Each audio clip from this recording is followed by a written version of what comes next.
I'm Dawn Hill, host of Heart, Mind, and Purpose, a podcast where we explore what it means to live an aligned and wholehearted life.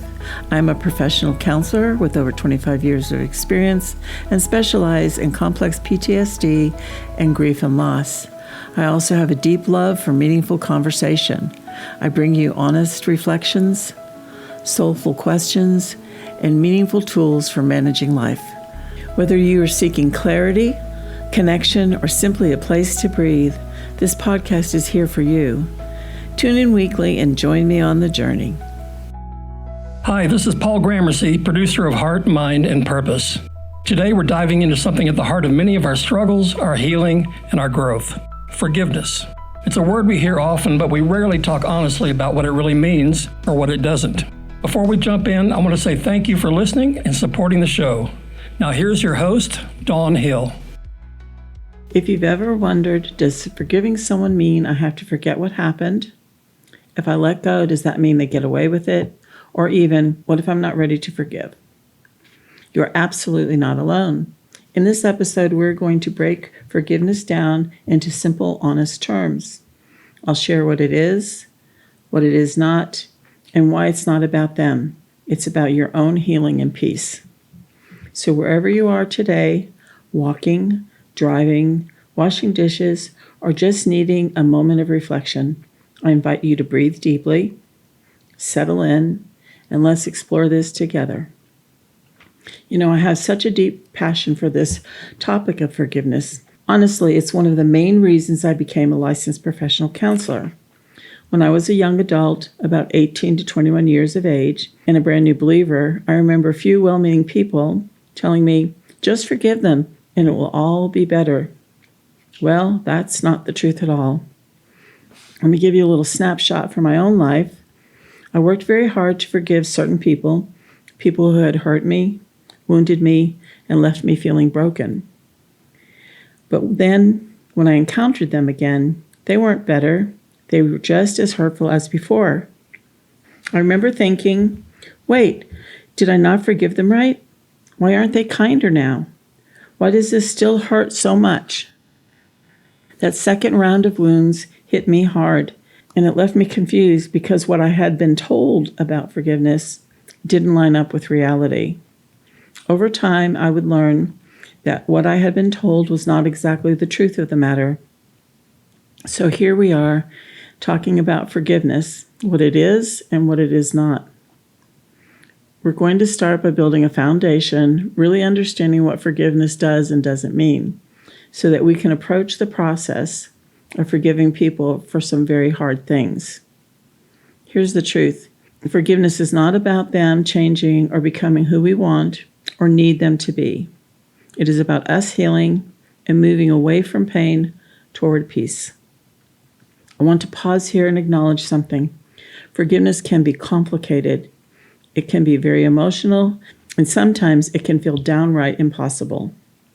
Most of us have been told to forgive, but no one really explains how, or even what forgiveness truly means.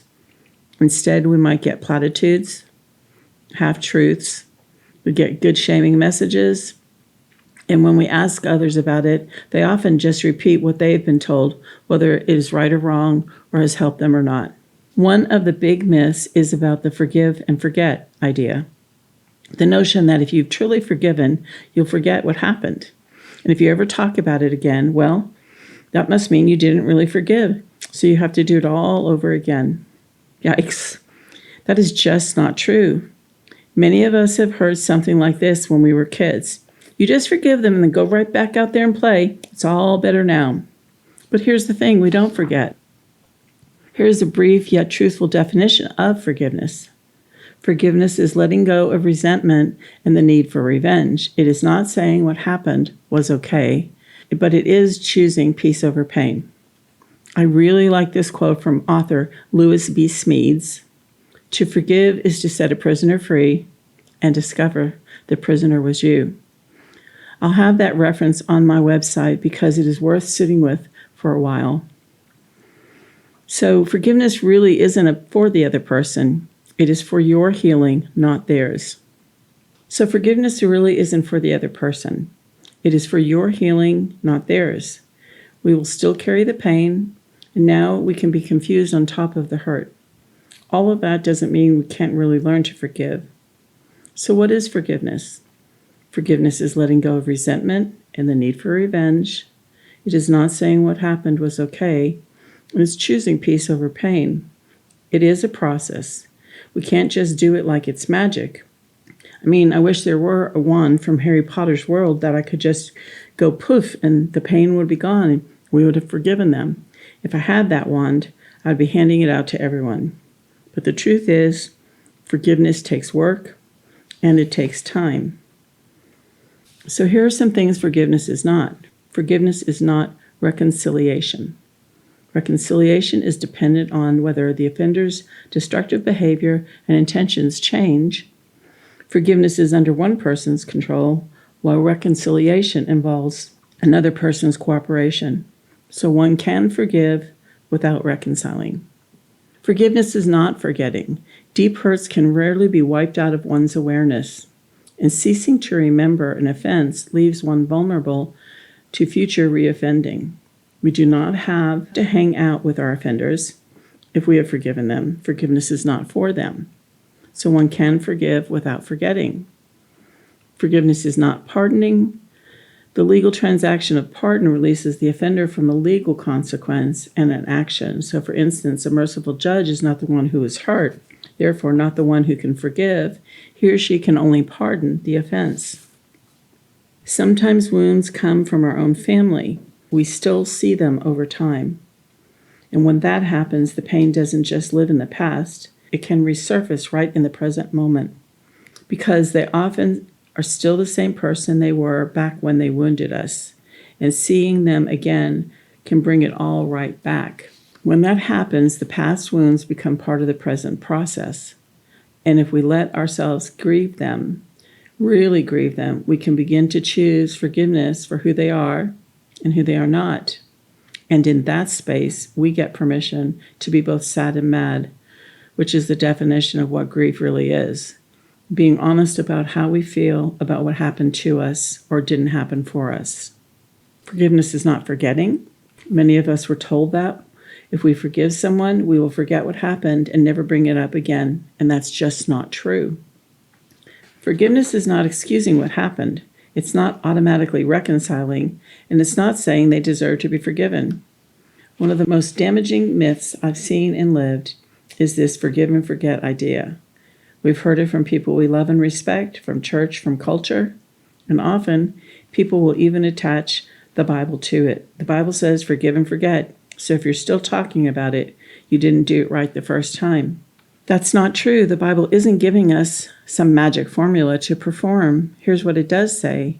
Psalms 103, verse 12 says, as far as the east is from the west, so far has he removed our transgressions from us. This is not a casual, temporary forgetting. It's a complete removal. The psalmist is painting a picture of God's compassion, mercy, and willingness to forgive us in a way that's beyond measure or return. And in Hebrews 8:12, it says, for I will be merciful toward their wrongdoings, and their sins I will no longer remember.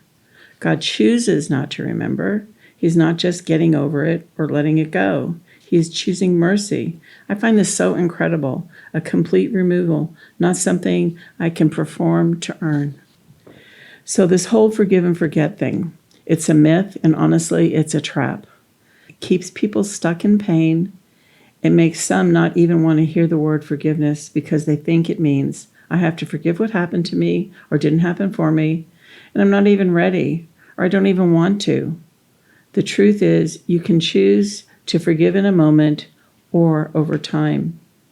And even when you forgive, you will still remember the hurt. That doesn't mean you didn't forgive. It just means you're still in the process. Forgiveness is choosing to release what they did or didn't do, who they were or were not, and who they still are or are not. We make that choice so we can move from pain toward healing and peace. It doesn't change what happened. It is not magic. It's a choice, an ongoing process. And yes, sometimes it can take weeks, months, or even years. But here's the good news. Forgiveness is a life tool. You can use it as often as you need it. You can stop focusing on how long it's taking and start focusing on what I can do with this pain to move toward healing and freedom. Because at the end of the day, that's what most of us want. We want to be free from the pain. I'll share an example from my own life. One day I had an encounter with someone from my past, and I'll tell you, the interaction was painful and confusing. And it took years before I learned the process of forgiveness that helped me. I'll share more about that a little later. Let's talk about some common barriers to forgiveness. Honestly, there are reasons people resist forgiving, and they're not always petty or unfounded. You might be thinking, if I forgive, it feels like I'm letting them off the hook. And maybe you don't want to let them off the hook. Or maybe you're still hurting, or they never apologized, never really even acknowledged what they did. And let me just name this. It's confusing when someone says you might want to learn to forgive them, and you're still in the pain because it doesn't feel possible. It feels too big, too hard, and honestly, you may not even know how to do it. But here's something important to remember. Forgiveness is not letting someone off the hook. It is not reconciliation. It is not forgetting, and it is not pardoning. What it is letting go of the offense because you choose to, not because you have to. Forgiveness means choosing to release the hurt, not because it didn't matter, but because you want to move toward healing. It's a choice to release the offense, not deny it. And here's the truth that can set a lot of people free. Forgiveness doesn't require their involvement. It's a gift you give to yourself. It's saying, I choose to forgive what they did because I want to be free from the power of unforgiveness and how it has a hold over me. Because here's the thing, holding on to unforgiveness keeps us tied to them, to all the thems in our life. And I know that's bad grammar, but sometimes there's more than one person. There's more than one them. There are thems. And we want to be free from all the thems of our life. If we want to stay connected to the pain, we can keep holding on to unforgiveness. But if we want to be free by learning to forgive who they are and who they are not, or what they did or didn't do, then we will learn the process and not hang on to the unforgiveness. So what is forgiveness? It's a willingness to let go of resentment and the need for revenge. It is not saying what happened or didn't happen was okay. It is seeking peace over pain. Forgiveness is an intentional choice that does not rely upon one's feelings. The decision to forgive may be immediate. However, the process of forgiving may take months or possibly years. Grieving is involved in forgiving. We need to be able to grieve what the person who caused the hurt did or didn't do for us. Grieving who they were and were not when hurting us and offending us. Sadly, sometimes who they were and were not is still who they are and are not. Now, the process of forgiveness will look different for each of us, but it often includes steps like naming the hurt, what happened to you, what didn't happen for you. And yes, there's a difference, and we'll go deeper into that in the next episode. Feeling the emotions, the sad and mad of grief. Making the choice to forgive. Sometimes it's once, often it's over and over again, especially when the wounds are deep and complex. And possibly using tools like journaling, prayer, meditation, talking it through with someone safe. Truly, forgiveness is rarely a one-time event. It's a practice. It's a process. And the beauty is you can take it one step at a time. There is no stopwatch, just a path toward freedom. Today's purpose was to lay a foundation of forgiveness, what it is and is not. In the next podcast, I will cover the process, the hows and the whys of what this could look and sound like. I want to remind you that forgiving doesn't make you weak. It makes you wise and free. I'd like you to reflect on who you might need to forgive and whether you might need to forgive you too. Forgiveness is never easy. It is not quick. And it's definitely not something that just happens because someone told you to let it go.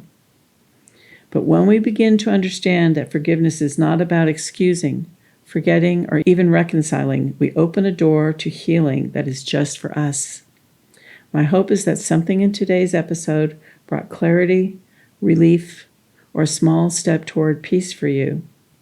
If this resonated, I'd love for you to share this episode with someone you think might need it, or reach out and let me know how forgiveness has shown up in your life. Next time, I will be talking about the whys and the hows, how this process might be a workable tool for you in your process toward being set free, finding peace, in spite of deep wounds and hurts by others.